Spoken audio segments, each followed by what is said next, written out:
Muito bem, pessoal, vamos dar início à nossa aula de número 2 em literatura, justamente com o conteúdo Romantismo Brasileiro, e que também é a parte 2 desse conteúdo, pois no material anterior nós vimos sobre o romantismo brasileiro, o seu contexto histórico e a questão da poesia. E agora nós vamos verificar o romantismo brasileiro 1836 a 1881 com a prosa. Caso você sinta alguma dificuldade em compreender a partir do ponto que vamos abordar aqui, você pode voltar à videoaula anterior, a primeira parte desse conteúdo, para então dar sequência a partir de agora, ok? Então vamos dar início aqui com a prosa. A prosa era muito comum a publicação dos romances de folhetim, obras publicadas com capítulos todas as semanas nos jornais da época. Esse estilo ele fez grande sucesso entre a burguesia e é o que nós temos. Se nós formos observar hoje, é como se fosse uma espécie de novela. Se formos comparar com a nossa atualidade, os folhetins eram o equivalente às novelas hoje. E eles possuíam uma estrutura simples, mas que os seus conflitos e, enfim, as estratégias que eram utilizadas por meio desse folhetim conseguiam prender a atenção do leitor, justamente para que esse leitor ele pudesse ficar ali na expectativa, né, pudesse gerar uma certa curiosidade para que na próxima edição, né, ou se ele fosse diário, se ele fosse semanal, enfim, esse espectador, né, esse leitor que viesse ali por acompanhar os capítulos, ele ficasse curioso para saber o próximo, né? É por isso que faz-se uma comparação com a novela, né? Quando ela apresenta uma história interessante, quando ela tem uma boa estratégia, que principalmente no final, né, do capítulo possa ser apresentada de uma forma que a continuação, né, acaba por gerar, na verdade, uma curiosidade ao telespectador, não é?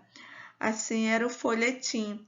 Se vocês observarem, aqui não dá para identificar exatamente a história, mas temos aqui mais ou menos um modelo, né, como ele era apresentado, melhor dizendo, no jornal, né, no jornal impresso, a divulgação do folhetim. Aí nós podemos observar aqui no finalzinho desse jornal, né, desse exemplo aqui, o folhetim, aqui no finalzinho, né, aqui era justamente um capítulo que era apresentado em relação a uma determinada história, né? E a essa parte do jornal é que os leitores, né, ficavam ali ansiosos, né? Isso dependendo da história, né? Dependendo da história, da estratégia, então, que era utilizada justamente para chamar a atenção do leitor, né? Para despertar a curiosidade para o próximo capítulo. Dando sequência, diante desse desse contexto, dessa estrutura da prosa, temos alguns tipos de romance. Vamos iniciar justamente com o romance urbano. A função dele era de criticar os costumes da sociedade burguesa. Entre os romances desse período, damos destaque aqui para A Moreninha, de Joaquim Manuel de Macedo, ainda Memórias de um Sargento de Milícias, Manuel Antônio de Almeida. E focando aqui na Moreninha, né, temos uma imagem, inclusive, aqui de uma das adaptações, né, dessa obra. Era uma história justamente que envolvia, né, esses costumes da burguesia. Dentro da história é dado destaque para um romance entre a Moreninha, que é então chamada de Dona Carolina, né, a personagem Dona Carolina, e ainda um jovem chamado de Augusto. O romance A Moreninha, ele é considerado um dos primeiros nessa estrutura romântica brasileira. Ele apresenta uma linguagem muito simples, uma linguagem simples, na verdade. É um enredo, né, uma história que prende a atenção do leitor, pois apresenta suspense e ainda um final feliz, que é típico justamente dessa fase do romantismo, né?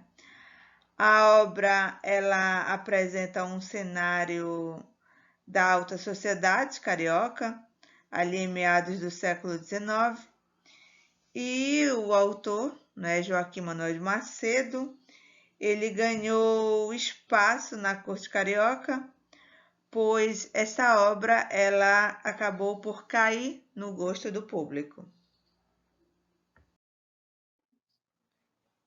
Romance indianista é um romance ligado às histórias de uma tribo no período antes da chegada dos portugueses no Brasil, ou então o contato do índio com o branco após a colonização. Alguns exemplos aqui de obras: o Guarani, Iracema, o Birajara, que no caso são todas obras de José de Alencar. Damos o destaque aqui para a obra Iracema, né? Iracema é considerado por muitos uma espécie de um poema em prosa, né?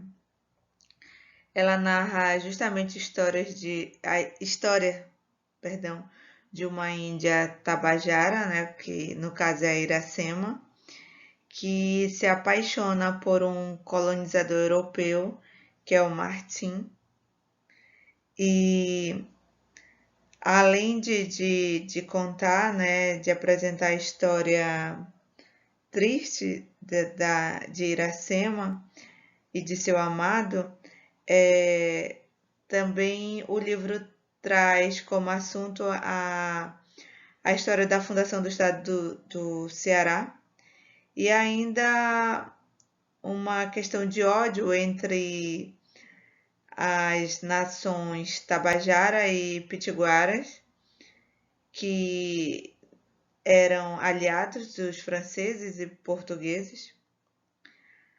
Ainda traz também na obra um pouco da poesia, né? Traz traços da poesia da primeira fase da poesia, né? Que tem justamente a figura do herói nacional, justamente ali na figura no caso, o índio, né? Como a figura do herói nacional. Tá? Então, o romance indianista, ele vem justamente ligado, né? Entrelaçado a essas histórias, né? Que tem como uma figura importante justamente o índio. Romance regionalista, obras que caracterizam e descrevem os hábitos culturais de uma determinada região. Damos destaque aqui para a Inocência, de Visconde Taunay, o Seminarista, de Bernardo Guimarães, o Gaúcho, de José de Alencar. O foco aqui é na obra de José de Alencar, O Gaúcho. Essa obra é um romance narrado em terceira pessoa. Nela é retratado o Brasil, principalmente os Pampas. Focaliza ali ambientes brasileiros afastados das riquezas. No decorrer do livro, podemos contemplar a paisagem do sul do Brasil, o cavalo correndo pelos pampas, enfim, as obras, os romances regionalistas, eles sempre trazem, né, como um pano de fundo, né, uma base para o seu romance, é uma determinada região do nosso país, e no decorrer da história, os romances retratados, todos são ali norteados por hábitos culturais da região a qual a obra vem a destacar. Por fim, nós temos o romance histórico. São obras com um fato histórico como pano de fundo. Damos destaque para a Guerra dos Mascates, as Minas de Prata, de José de Alencar. E no caso aqui o foco na Guerra dos Mascates. Essa obra foi um confronto armado ocorrido na capitania de Pernambuco entre os anos de 1709 e 1714, envolvendo os grandes senhores do engenho de Olinda e os comerciantes portugueses de Recife, que pejorativamente denominados como mascates, devido à sua profissão. Em meio a isso, o contexto histórico, né, do desenrolar dessa história, né, está justamente ali amparado pelo vamos dizer assim, o declínio, né, que Olinda sofria com as consequências das guerras que expulsaram os holandeses. E a partir de então, Recife enriqueceu e se tornou um importante centro comercial. Isso justamente em função de seu porto, considerado ali um dos melhores da colônia. Então, o romance histórico ele tem sempre como base algum fato, né, que tenha sido levado ali como um ponto importante, né, algo que tenha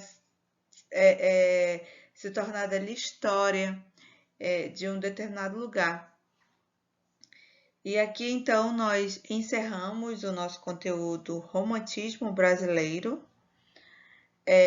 Na próxima aula eu estarei passando para vocês o conteúdo em PDF e ainda um trabalho referente a este assunto, tá? Tanto da aula 1 como da aula 2, tá? Envolvendo esses dois momentos, tá ok? Até a próxima, se Deus quiser.